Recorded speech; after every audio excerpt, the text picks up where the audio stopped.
Executive confirms Representative Duterte or Pulong Duterte, ayan, District 51 billion infra funds in Dodge term. Diyan tayo eh. Nalilihis po talaga tayo eh. Ito ang hanapin natin. Sayang po itong 51 billion, nakala nyo ba? Diba? Sayang po itong 51 billion na pusang inang ninakaw lang ng mga Duterteng ito. Aray ko. Tapos kung makikita nyo po yung bahay ni Pulong, halos 1 kilometro. Ang haba ng bahay, ang taas ng bakod. Aray ko. Diba? Kita nyo, mga kababayan, mga karayuma, ito lang nag-fiesta sa kanila. Putik mo mabantot pa rin yung Dabaw eh. Yung mga Dabawenyo, mukha pong uto-uto. Pakaway-kaway lang yung politiko nyo, tuwan-tuwa na kayo. Pero lubog pa rin kayo sa baha. Tanga rin eh. No? Tanga rin yung ibang Dabawenyo talaga eh. Tanga eh. Diba? Tuwan-tuwa na sa mga ganung bagay. Diba? Shoutout pare Romy. Alam nyo mga kababayan, kailangan makuha natin itong 51 billion na to sa hayop na si Pulong. Hindi yung puro lang iyot ng iyot. Mo bang maging safe sa tamang tao? Ito ang dapat mong gawin. First step, second steps, helmet. Sabi nanay ko, hotdog, ang binili mo potlong, tapos nagreklamo nanay ko, nagalit ka? Di ba mga kababayan? Yun ang inaano natin eh. Kawawa po, kawawa po ang mga Dabawenyo. Kasi nga po, ngayon po nag-uulan, ngayon po nag-uulan, na doon po ay wala namang bagyo, bahang-baha. Di ba mga kababayan, na iniisip lang po natin, etong 51 billion, na saan ba talaga nilagay itong hayop na to? Na pinagtutulong-tulungan po nila ngayon si Pangulong Bongbong Marcos, diyan, lalo na to sa hayop na bobong Christian Isguera, mamaya ka sa akin. Aray ko. Na, kita nyo yung mga kababayan natin, nakakatuwa ring isipin mga kababayan. Nakamay pag bumaba ngayon, nakikita nila, nagsasalita ng mga kababayan tungkol sa flood control. Diba? Shoutout Amputa, Flaviana, shoutout Chanel Paris, shoutout sa inyo. Diba? Nakikita natin yung mga kababayan natin, nagsasalita na tungkol sa flood control. Bakit ngayon nagsasalita yon? Diba? Ano? Wala na iba, puro issue sa Duterte. Bakit taga Davao ng Duterte ba? Dahil ang pagbaba ng Luzon. Tanga ka pala eh. Ha? Yan ang mahirap sa'yo. Tatanga-tanga kayo mga DDS talaga eh. Tapos magtatype pa kayo paulit-ulit. Aray ko.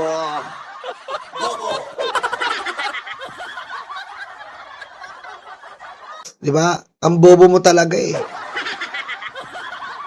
Hindi naman Davao ang nagpapabaa sa Luzon. Ang tanong natin, bakit binaba ang Davao 51 billion? Ang tanga naman. Aray ko. Pusang ina mo, ang tanga-tanga mo, kasama na buong pamilya mo, pusang ina ka eh. Aray ko. Dahil ganito, eto pupunta ka ng FB, itatype mo Davao Baha. Pag tinype mo Davao Baha, lalabas na to, pusang ina mo eh, ayan ayan lalabas na yan, 51 billion. Pusang ina mo, ang kulit mo eh, no? Inaanap na nga natin yung 51 billion eh, ayaw mo pa. Aray ko.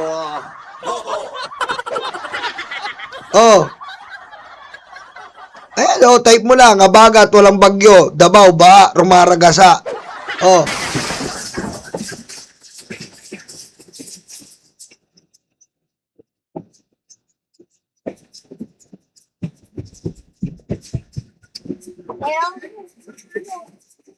Makulit ka rin talaga eh, no? Aray ko.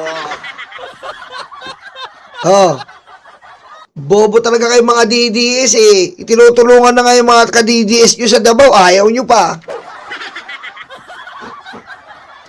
Diba? Nakakaawa kasi yung Davaoenyo, 51 billion niya mga kababayan. Hindi naman magkano lang yan. Tapos kaatakihin nyo yung presidente ngayon na inaasikaso ang buong Pilipinas. O, ito pa, o. O. O. Mayroon pa the real story about Davao floods.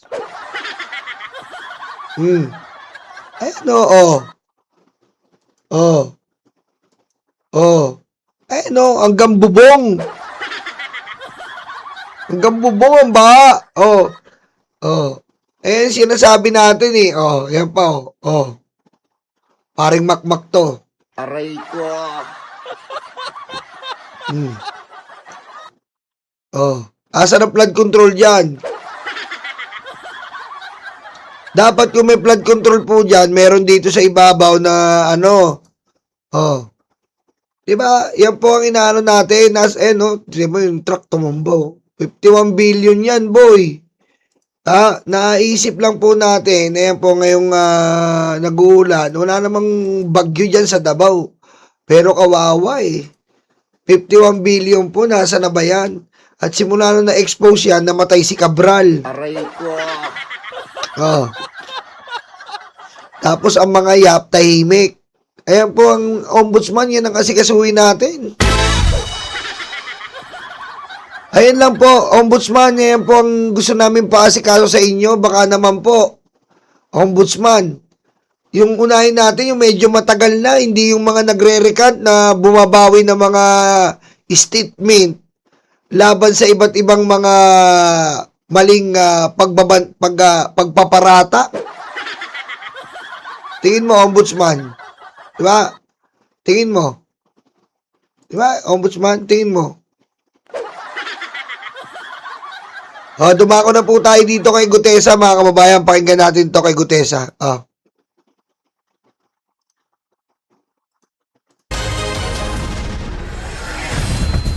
Nakuha ng Bilyonaryo News Channel ang CCTV footage ng pagpunta ni Orly Gutesa sa opisina ni Senador Rodante Marcoleta Nako! bago ito tumistigo sa Senado noong 2025. Ayon sa dating Marine, sina Marcoleta at dating Congressman Mike Defensor ang may pakana ng kanyang unang affidavit kaugnay ng flood control scandal. Ako, hindi na ako nagulat. JR, Iris Ledesma. Kayo ba, nagulat kayo mga kababayan? Rain Inicose. Nagulat pa ba kayo? Ha? Nagulat pa ba kayo? Aray ko. Diba?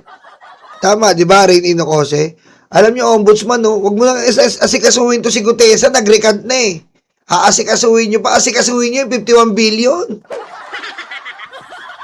O, si Lucy, hindi na rin nagulat. Diba? Hindi na tayo nagulat dyan. Aray ko. O, si Rose. Hindi na tayo nagulat, diba? I love you, BMB fam. Thank you. Narito ang exclusive agenda report ni Joash Malimban.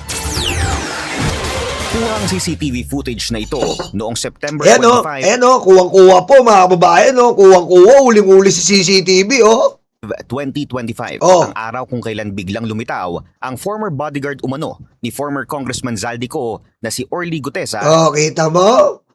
Galing kay Marcoleta eh, dahil nga, maraming beses na kita binabalikan. Aray ko.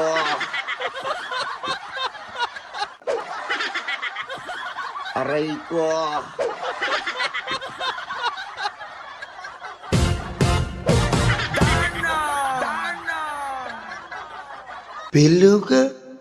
Wala talaga. Aray ko. Wala talaga. Baka dumating po ang pagkakataon, mapalitan si Dr. Jose Rizal. Ang maging national hero natin ay si Pangulong Duterte. Aray ko. Ano ang gagawin mo kapag nalaman mong may kapatid ka sa labas? Papasukin ko.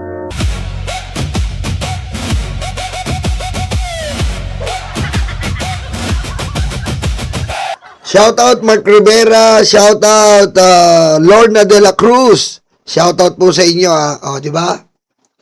Si Marcoleta po at si Defensor po talaga ang may pakana niyan. Hindi na tayo hindi nakagulat-gulat yan. Di ba? Wala na tayong boses. Di ba? Yan yun. O, diretso. Sa isang pagdinig ng Blue Ribbon Committee, 8:27 a.m. nang makita si Gutesa sa ground floor ng Senate building. Ayan po, kita nyo. Oh, papalabasin ni Mike Defensor, putik, papalabasin nila, kunyari, surprise witness, scripted, usang ina nyo. Aray ko. Oh, Umakyat siya sa second floor para sa screening at saka sumakay sa elevator Oh. bandang 8:30 a.m. Oh. Makalipas ang 1 minuto, bumaba si Gutesa sa 5th floor at nakitang may kausap na babae. sa pool, ayun sa pool, Lang pag-uusap ng ilang segundo bago siya inihatid nito papasok ng opisina ni Senador Rodante Marcoleta. kapul,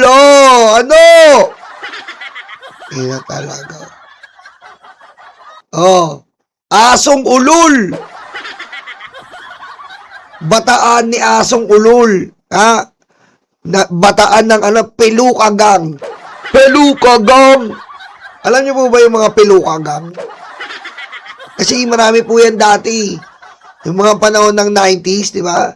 Meron tayong alegagang. Alegagang.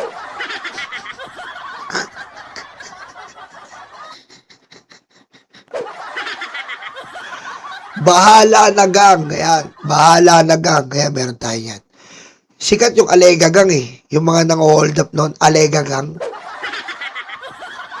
Meron dito ngayon. Pero ngayon, meron tayo pelukagang. Kasama dyan siyempre si Marcoleta, si Defensor, si Gutesa, 18 Cargador, yan ang mga pelukagang. Peluka, nakatago dun si Gutesa, nakakumot at folding bed pa, ngayon ay nabugaw. Aray ko.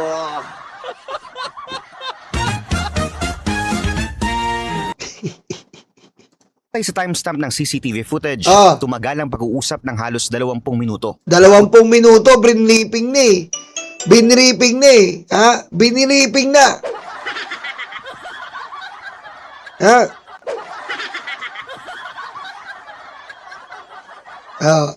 Sila ba to? Ibang gang yan. Ang tawag naman dyan, kalbong turat. Aray ko.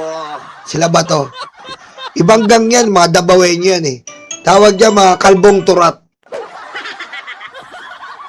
Mga nakakamaplad yan, lagi nakatago yan, mga kalbong turat. Aray ko. Jason Tapia, George Tapia. Tuluyang lumabas ng opisina ni Marcoleta si Gutesa bandang 8:51 a.m. Ayan na. 8:54, pumasok na sa plenary hall ng Senado si Gutesa kasama ang ibang taong kasama niyang lumabas mula sa opisina ni Marcoleta. At 10:39 a.m. nang tawagin si Gutesa para tumestigo sa Senado. Dito niya nabinitawan ang mga alegasyon na personal siyang nag-deliver ng mali-maletang pera. Kita mo, scripted, boy! Galing-galingan mo, Marcoleta, kaya ka nakukulong Kaya ka nakukulong Diba? Kaya ka nakukulong Tapos nagtataka po yung jail guard. May nakwento. Nagtataka po yung jail guard sa kulungan. Si Marcoleta daw hindi nangihingi kasi may supply po yan sabon, shampoo.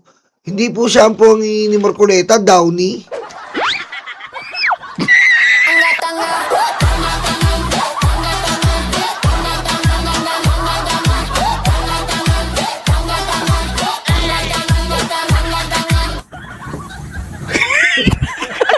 Aray ko. Downy po hinihingi. Pampalambot ng piluka. Special request daw po, Downy, wag daw shampoo. Former Congressman Zaldico, former House Speaker Martin Romualdez, at iba pang miyembro ng Kongreso na mula umano sa DPWH project kickbacks. ang actual ko na delivers talaga sa bahay ni Congressman Romualdez is 3. Tapos pag minsan, pag may duty kami, nagkakaroon ng detailed. Ngayon, malinaw na no? Malinaw na sa atin lahat Kitang-kita mo. Pag pinapanood mo ngayon, iba na yung thinking mo Putik. Ang bobo mo gumanap. Aray ko.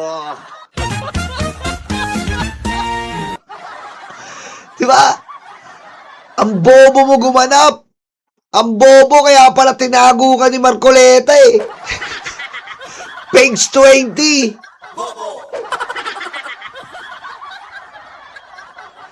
Kaya pala tinago to si Gutesa. Naka-jersey to number 20. Gutesa. Aray ko. Kaya pala tinago no? Pusang ina ka, kaya pala tinago kang hayop ka. Namomonitor ko doon sa group chat namin, may basura tayo deliver.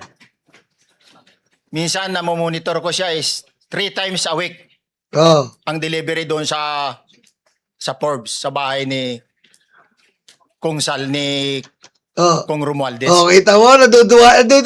Ngayon natin na-realize, kay Kong Sal Romualdez. Galing no? Kasi nga, 20 minutes lang yung briefing. Aray ko. Di ba? 20 minutes lang 20 minutes lang po yung briefing sa kanya. Kaya medyo nalilito-lito pa si Tarantado Diba? Oh, ngayon ka namin nakukuha Matapos ang halos 1 taong pagtatago, binabawi na ng retired Marine turned self-confessed bagman ang kanyang mga akusasyon. Sa kanyang bagong sworn affidavit, sinabi ni Gutesa na inihanda ang kanyang original affidavit noong September 24, 1 araw bago ang dinaluhan niyang Blue Ribbon Committee hearing. Aniya, inimbitahan siya ng umano'y dating driver ni former Congressman Mike Defensor na si Django para makipagkita bandang alas 9 o alas 10 ng umaga. Bandang alas 3 ng hapon, tinagpuro ni Gutesa si Defensor sa isang Japanese restaurant sa Pasay City. Kasama umano nito ang isang Mark na son-in-law umano ni Defensor. Oh. Dito raw siya pinilit ng dating kongresista na isulat ang ilang mga alegasyon na wala naman umano siyang personal na kaalaman. Kita mo to, Mike Defensor, pusang ina ka. Anak mo, bugaw, manugang mo, scriptwriter, leche. Aray ko. Antindi mo, Mike Defensor. Ha? Pamilya kayo ng bulaan. Ha? Yung asawa mo tsaka yung isang anak mo nakapokus sa mga puday. Ha? Tapos yung itong manugang mo nakapokus bilang scriptwriter. Ikaw ang director. Aray ko. Hayop ka. Kaya dapat lang talaga makulong ka Hustisya para sa puday.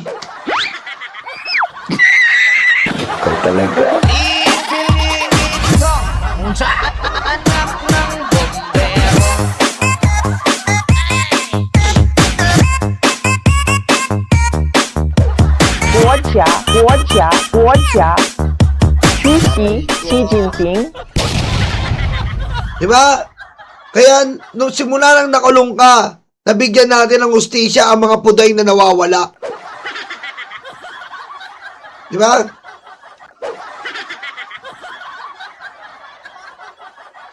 Nabigyan natin ng hustisya simula na nakulong si Mike Defensor.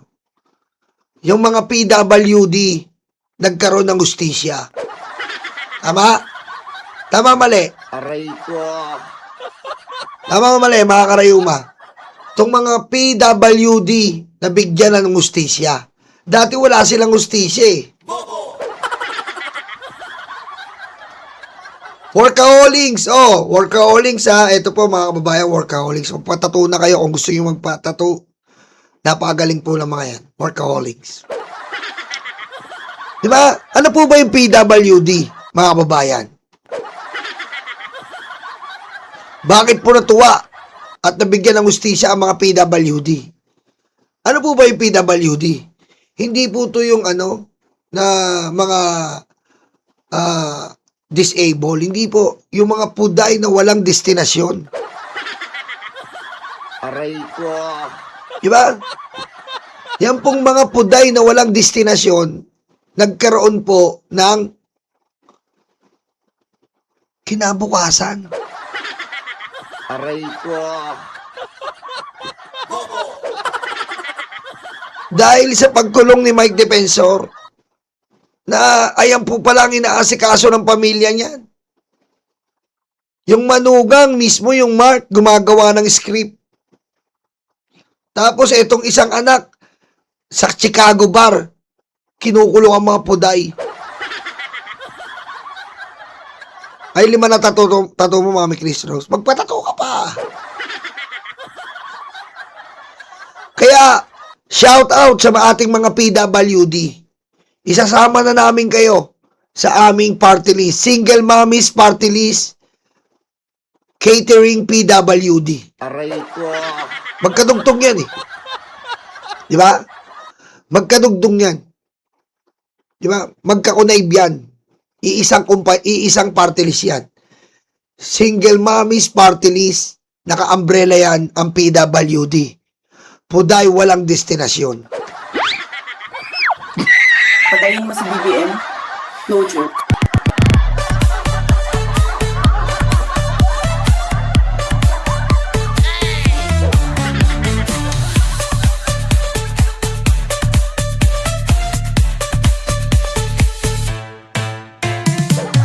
Hindi, paring George. Tulungan natin mga single mommies. Ayan. Mga single mommies, dyan tayo mag-focus. Malaki ang ano yan eh. Malaking asset yan mga single mommies. Di ba? Sabi nga sa kanta nila, they don't die, they multiply. Aray ko. Yan ang motto natin. Single mommies, they don't die, they multiply. They don't die, they multiply. Oh no. Aray ko. Yan ang... Yan po ang ating motto ng party list. Single mommies, they don't die, they multiply. Aray ko. Diba? Kamas, kabar. O, diretso natin to. Liga ni Gutesa, Ah. sina Paul at Mark Umano na dating executive assistants ni ex-congressman Ko ang totoong susi sa katotohanan. Bagaman hindi binanggit ang buong pangalan sa affidavit, una nang lumutang ang mga pangalan ni na John Paul Estrada at Mark Teksay bilang mga dating EA ni Ko. Bandang 4:30 PM, dumating daw sa restaurant si Marcoleta. Dito na umano binasa ng senador ang inihahandang affidavit at inayos ang ilang detalye nito. Kabilang daw dyan ang umano'y pagde-deliver ng maleta sa bahay ni former House Speaker Martin Romualdez sa bahay nito sa Forbes Park. Bagaman hindi raw ito personal knowledge ni Gutesa, sinabi umano sa kanya ng senador na kailangan nilang basahin ng affidavit at babayaran umano siya ng pera. Dagdag pa raw dyan ang ipinangakong education scholarship ni Defensor para sa mga anak ni Gutesa. Matapos umanong apurbahan ni Marcoleta ang inihandang affidavit, ipinag-utos daw ni Marcoleta na agad itong ipanotaryo at dumalo sa Senate hearing kinabukasan. Oh, yun na. Pati notaryo, mali-mali. Kakamadali. Pusang ina. Pati notaryo, mamali-mali. Kita nyo? Sabi ko sa inyo, lalabas po katotohanan, no? Lumabas na ang katotohanan sa pool. Aray ko. Anong kaso yan? Pagpapabagsak sa gobyerno yan. Pagpapabagsak sa gobyerno. Nalaysay ni Gutesa sa kanyang affidavit ang naging pagpunta niya sa opisina ni Marcoleta kung saan umano siya tinuruan na kung ano lang nasa affidavit, yun lang ang kanyang sasabihin. Pagdating ng sesyon, dito na umano siya pinagalitan ni Marcoleta dahil sa umano'y pag-a-adlib nito. Oh. Ito yung box ng pera na pinag-uusapan natin sa kasalukuyan. Mr. Gutesa, mag-stick ka lang sa binabasa mo. Ayan Huwag na. ka talaga. Oh. Kung ano yung nandito, basahin mo lang. Ayon kay Gutesa, nasaktan umano siya nang hindi na siya pansinin ni Marcoleta matapos ang nangyaring pagdinig. Nako, pag ganyan po yung ibang tao, pag di ka na napapakinabangan eh. Di ka na pinapansin. Aray ko. Yung nangyari kay Marcoleta, wala na. Ang tawag dyan, ghosting. Sa pool. Ito niya raw naramdaman na tila nagamit lang siya para sa pansariling agenda ng senador Oo. at ni Defensor. Oo. Hanggang September 27, isang tao umano mula sa opisina ni Marcoleta ang nag-message kay Gutesa. Binigay raw nito ang number ni former COMELEC Commissioner Attorney Rowena Guanzon para ayusin ang ilang detalye. O ngayon, didinig-dinig na itong retarded na si Buangzon. Sabi nila ni Harry Roque, Gutesa, bayani. Modernong bayani. Gutesa, bayani. O ngayon, wala na. Aray ko. Rebellion, tama, paring George Tapia. Betsy, shout out. Bogka, shout out, shout out sa inyo. Maria Corazon, Maninang. Pusang inang haba nun, Rick PC, pare, shout out, pare. Niyang affidavit, pero hindi na raw ito ginawa Sinita ako, morning. ng former bodyguard. Marin namang kinontra ni Guanzon na willing siyang mag-abogado para kay Gutesa. Paninindigan niya, sinungaling ang former bodyguard. At posible umanong si former House Speaker Romualdez ang nasa likod ng pagbaliktad ni Gutesa. Putik si Romualdez na naman. Napakadaling sabihin, si Romualdez yung baka na niyan. Puro Tanginang niya. Ang ilang maleta boys. Eh si Martin naman talaga ang beneficiary niyan. Anak ng putik ko. May naniniwala pa ba dito sa retarded na to? May naniniwala pa buta sa buwang na to? Ha? Napakadali sabihin, Pwede ba naman yun, sinisira mo yung pangalan ng isang tao tapos mamaya-maya gaganunin mo lang. Si Martin yan, malita na may pira sa social media ng mga mukhang koto. Aray ko. Tarantado rin to,